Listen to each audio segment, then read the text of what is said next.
In today's video, I'm going to share with you a little thing that I share with my clients about how to create routine and structure in your life that flows with your menstrual cycle, that is in flow and keeps you in flow with your cycle. So if you want to learn how to create that routine and structure that honors your cycle, stay tuned for today's video. For more video on how to stop painful periods and PMS, do subscribe to my YouTube channel and hit the bell to be notified every time I post a video. So ladies, I want to hear from you. Leave me a comment below. Let me know, do you schedule your routine? Do you structure your business tasks or your work tasks around your cycle? And if you do, what do you do? How do you do it? Leave a comment below and let me know. I'm going to share with you how I explain my clients how to do it. So the first thing you want to do is you want to think about your cycle a little bit differently. I want you to envision your cycle on the yin-yang symbol and think about your masculine and feminine energies, okay? So as you come, as you're on your period, you're coming off your period, you're at like the tail end of the white part of the symbol and you're going into your masculine energies. They're starting to dominate for you. Your masculine energies are all about action. They're kinetic energies. They're all about doing, taking action. They're about structure. They're about form. They're about things taking shape. They're about planning. They're about logic. They're about others in the sense of interacting with others and being more outwardly focused. So these energies come alive during the first half of your cycle. And then you go into ovulation where they're peaking, but you also have a little bit of that feminine magnetism going on, right, when you have ovulation. Now, if you think about it, we are so comfortable, most of us are so comfortable in that first half of our cycle.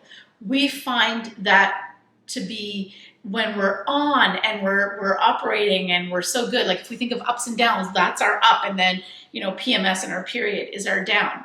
And the reason for this is because we live in a linear patriarch where we honor these masculine energies of productivity, of doing. What did you get done today? How much money did you make? What's your GDP? It's all about the growth. It's all about the numbers. And these things feel fantastic to us. And it's great because in the first half of our cycle, that's where we're at. And these energies are alive and we feel like we're of service and of value and we're fitting in and we ovulate and we're like at our peak game.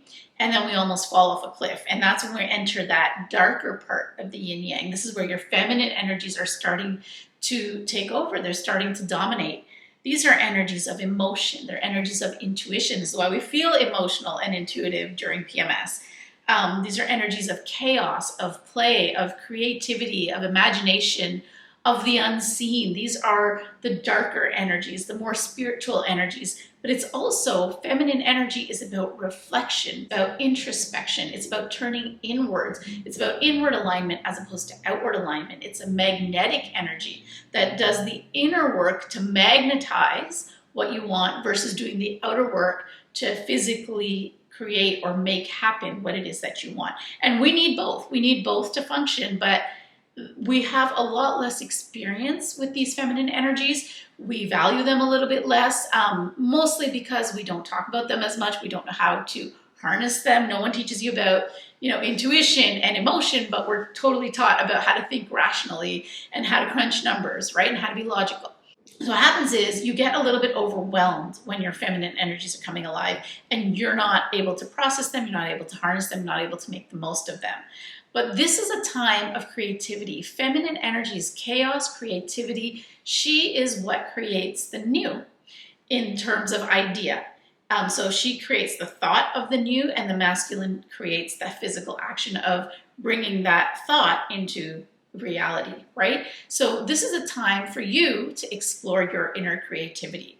So now that you see your cycle in this way and you see yourself with these masculine and feminine energies, you can start to harness them to create your routines and your tasks.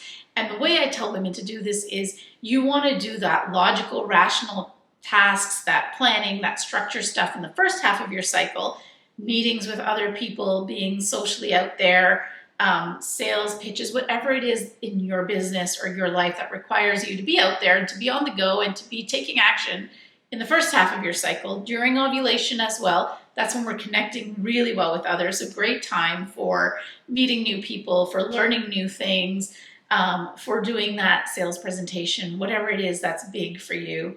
And then during the second half of your cycle, Tune into your intuition, tune into that insight, tune into the ideas that are coming for you. Allow them to flow, allow yourself to play with them, allow yourself to get creative with those ideas, because this is a time to write. This is a time to write your social media posts if that's what you do as part of your work.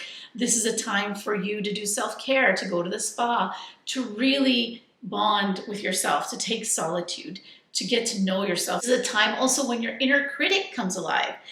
So this is a time to kind of reflect and see what you want better, what you want changed, what you want different, right? Because we're slowing down and we're taking a look at our creation, right? So if you think about, even this is a time of recession, right? We're kind of like stepping back, so that in the next cycle, we're better ready to move forward in a more prepared way, so to say.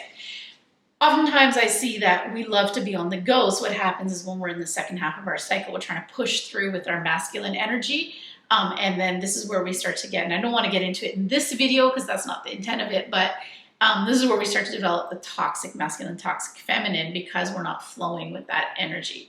But when you flow with it, when you allow those creative ideas to come up, you allow yourself to take time of solitude, don't book social events, don't book meetings, or minimize, I shouldn't say don't, minimize what you're doing socially during that part of your cycle. Slow down, ask others to do for you. You're in receptive mode. You want to receive. You're not in giving mode, right? Giving mode is the first half.